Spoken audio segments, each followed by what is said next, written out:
Rome, one of the most powerful empires in human history, underwent a transformation from a republic to an empire that was not only great militarily, but also politically and culturally stable.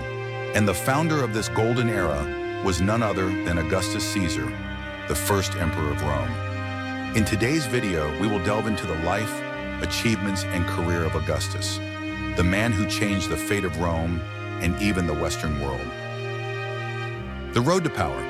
Augustus Caesar, whose real name was Gaius Octavius Thurinus, was born in 63 BC into a noble family that was not a significant force in Roman politics. However, with his lineage and family connections, he was able to enter the political arena. Augustus's father, Gaius Octavius, was a well-known official in Rome and had held several important positions in the government. His mother, Aetia Balba Caesonia, was the granddaughter of Julius Caesar, one of the most influential figures in Roman history.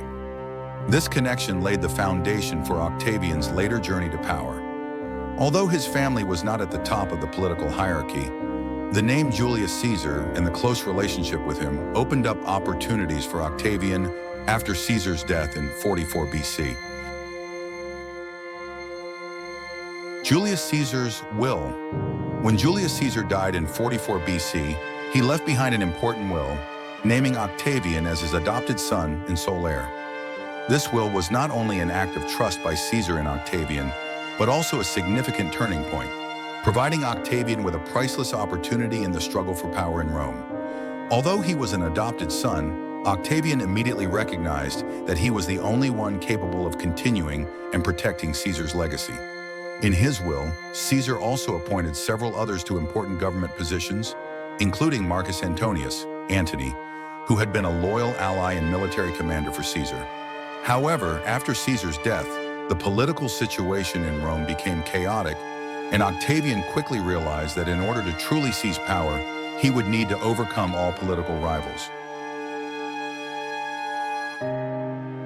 Building power and public image. At just 18 years old when he inherited Caesar's legacy, Octavian understood that in order to gain power in Rome, he had to rely not only on his family background, but also on his ability to carefully build an image and form strategic relationships with key political figures.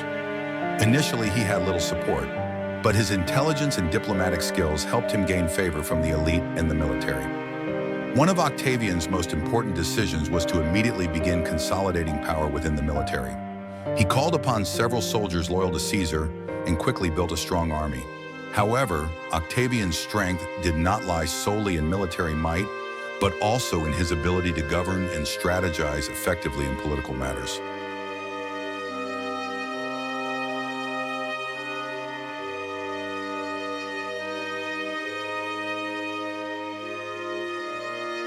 The meeting at Brundisium and the division of power. One of the significant events during this period was the meeting at Brundisium in 40 BCE, where Octavian and Antony met to consolidate their power. After negotiations, they reached an agreement to share power, with Lepidus, another Roman general, joining the ruling group, the Second Triumvirate. This was an alliance between the three most powerful figures in the empire, but it also meant that actual power was shared among the three, with Octavian and Antony as the central figures. However, the relationship between Octavian and Antony grew strained as Antony continued his close relationship with Cleopatra and gradually withdrew support from Rome. Meanwhile, Octavian kept strengthening his power and support among the military and the Roman populace.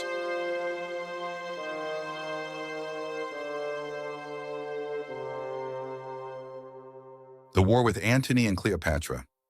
The decisive war between Octavian and Antony officially erupted in 31 BCE with the Battle of Actium, a pivotal naval battle.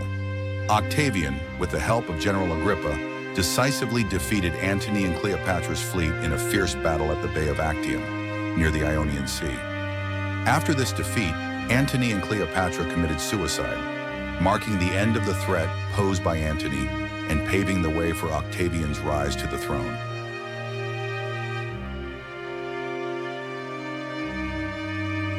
'27 BC, the title of Augustus. After his victory, Octavian did not rush to declare himself emperor. Instead, he cleverly sought to maintain the appearance of a republican leader.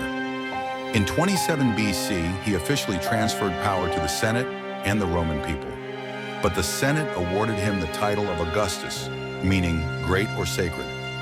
Augustus became the first emperor of Rome. However, he did not use the title emperor, but instead called himself princeps, the first citizen, in order to maintain the appearance of a republican government. With the introduction of this title, Augustus not only changed the form of leadership, but also established the foundation for the Roman Empire, ushering in a golden age, the Pax Romana, or Roman peace, which lasted for over 200 years.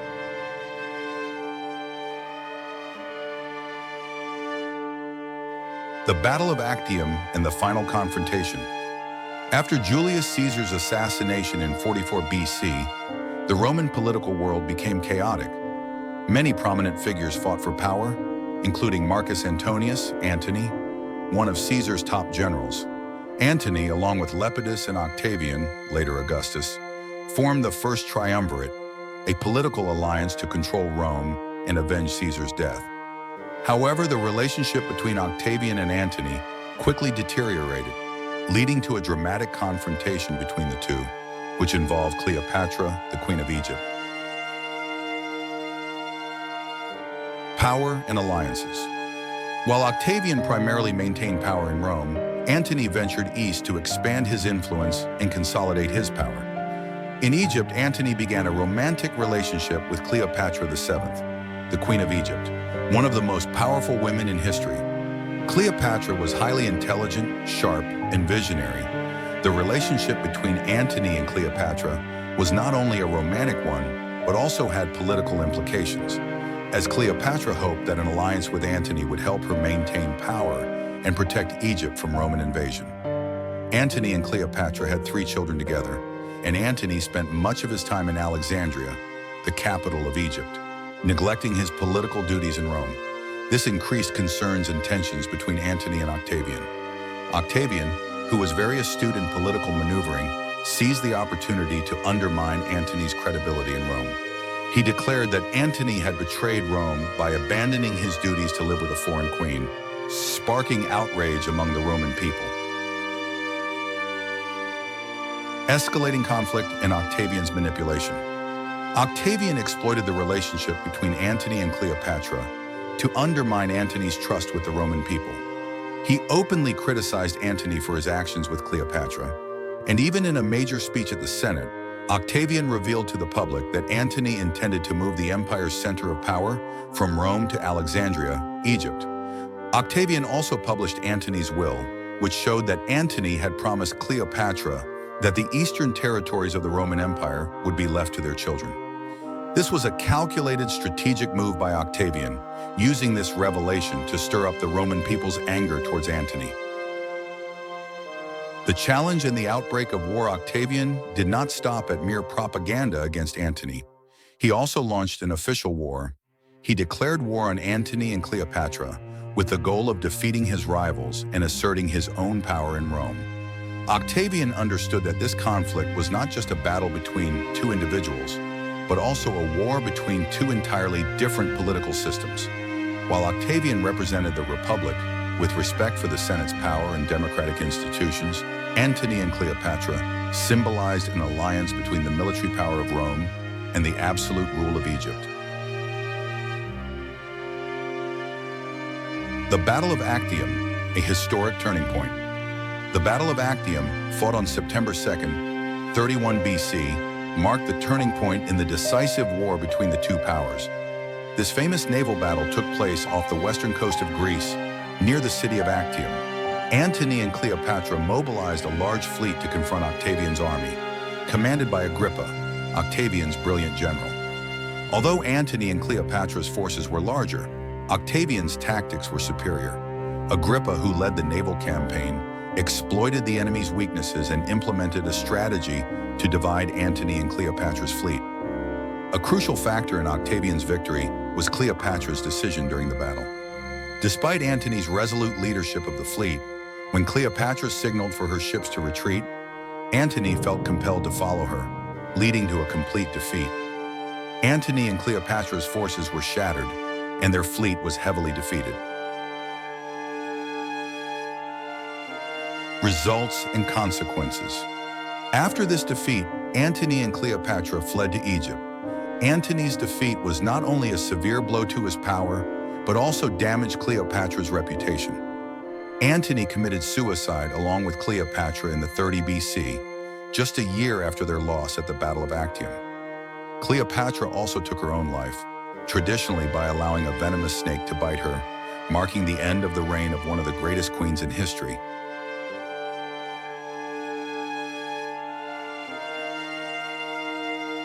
The end of the Roman Republic and the beginning of the empire. With the deaths of Antony and Cleopatra, Octavian became the sole ruler of Rome. Not only did he triumph over Antony, but he also skillfully consolidated power by maintaining the image of a republican leader. In 27 BC, Octavian officially declared the establishment of the Roman Empire under his rule, taking the title of Augustus. This was a significant turning point, not only marking the end of the republican system, but also heralding a new era in Roman history.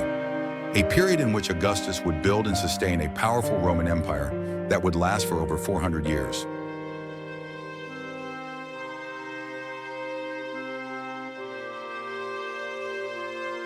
The legacy of the war with Antony and Cleopatra. The war with Antony and Cleopatra was not just a confrontation between two individuals, but a struggle between two opposing power structures. It marked the transition from a divided Roman Republic to a strong empire under Augustus's leadership. Although Antony and Cleopatra were unable to prevent Octavian's rise, the war laid the foundation for the development of the Roman Empire under Augustus's rule, while also opening a new chapter in the relationship between Eastern and Western nations. Augustus Caesar was not only a brilliant strategist, but also a visionary. He transformed Rome from an empire struggling through political crises into a prosperous, stable empire with far-reaching influence. His legacy still endures today, not only through monumental architectural works, but also through the political theories he left behind.